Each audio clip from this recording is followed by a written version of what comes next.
Vamos a dar comienzo en este vídeo a la explicación un poquito detallada de dos aplicaciones del cálculo matricial que ya se anunciaron que se iban a explicar aquí, correspondientes a dos casos concretos. El primero de ellos tiene que ver con el mundo de las celosías planas, y el segundo con la transmisión de calor en placas.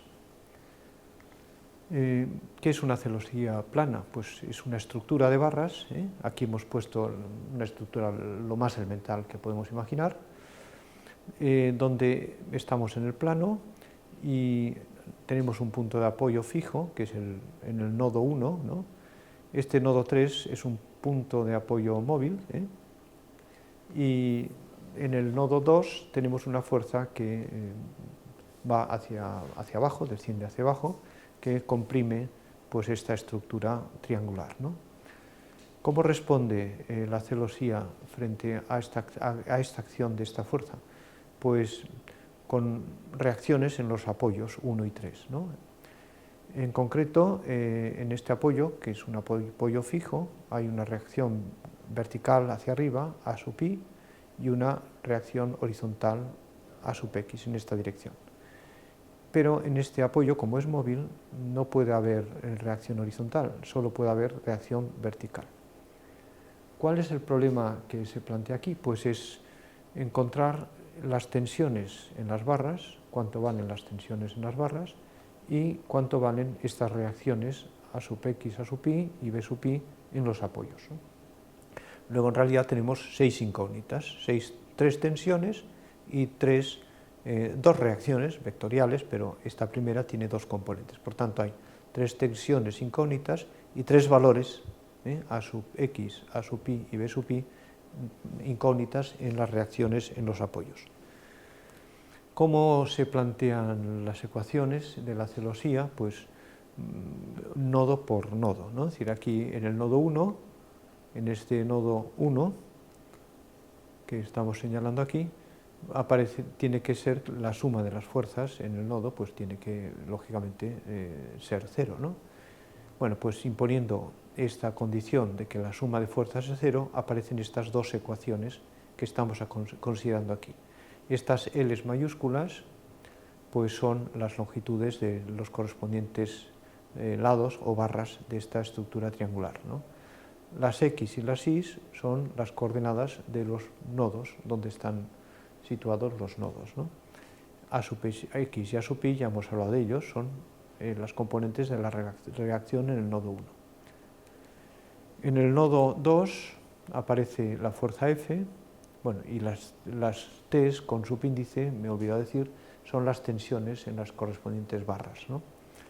Bueno, si obligamos a que la suma de fuerzas en este nodo sea nula, o sea, bueno, pues tendríamos estas dos ecuaciones. Y si damos el salto al tercer nodo, pues tenemos estas dos ecuaciones más.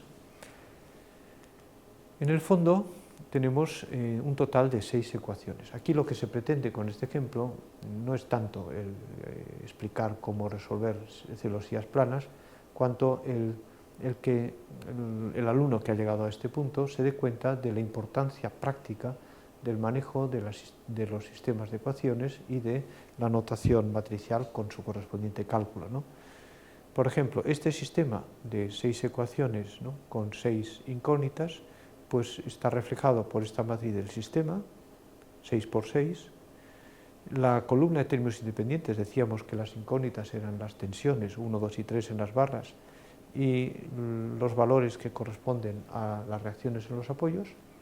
Y la columna de términos independientes la tenemos situada delante de la columna de ceros de la derecha del signo igual, simplemente pues porque nos conviene la escritura, ¿no? Normalmente F lo pasaríamos al otro lado en forma de menos F, ¿no? Bueno, entonces, ¿cómo encontrar las tensiones T y las reacciones? O sea, este T es la columna incógnita, ¿no? Pues resolviendo este sistema de ecuaciones lineales. Una vez resuelto, encontraríamos la solución a nuestro problema, ¿no? Vamos a dar paso al segundo ejemplo de aplicación de este vídeo, que lo que pretende es que el alumno que sigue el curso vea las aplicaciones del álgebra matricial a realidades prácticas, ¿no?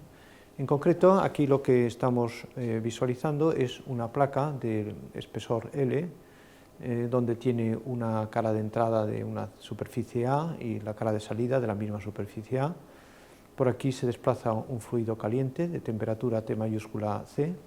Por aquí un fluido, también se desplaza un fluido frío de temperatura T mayúscula F.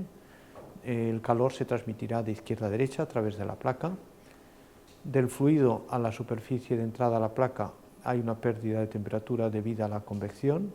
Pasamos de la T mayúscula caliente a la T minúscula caliente.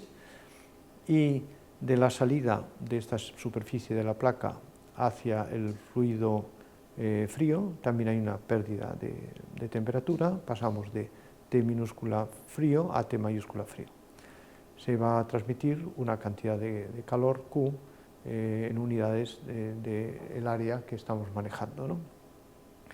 Bien, ¿cómo resolver el problema planteado aquí? ¿Cuál sería el problema? En primer lugar, lógicamente, pues sería calcular cuáles serían las temperaturas en la entrada y a la salida de esta placa, o sea, T minúscula C, T minúscula F, y también cuál sería la cantidad de calor, se podría medir, por ejemplo, en kilovatios por metro cuadrado, que atraviesa esta placa.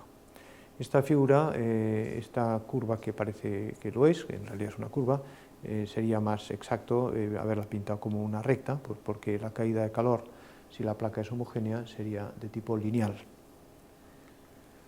Bien, aquí tenemos cómo se expresa la temperatura dentro de la placa, teniendo en cuenta las temperaturas a la entrada y a la salida de la misma. Aquí tenemos la temperatura a la entrada, la caliente, y aquí la temperatura fría, y X es la distancia al origen de la placa. R es la longitud de la placa. Y luego aquí tenemos la fórmula que nos permite expresar la cantidad de calor que se transmite por unidad de área, ¿no? Pues en función de la variación de la temperatura a lo largo de la placa. Esta K es la conductividad térmica de la placa. Aquí tenemos una fórmula que permite estudiar la convección que se produce en el fluido caliente del fluido con respecto a la placa.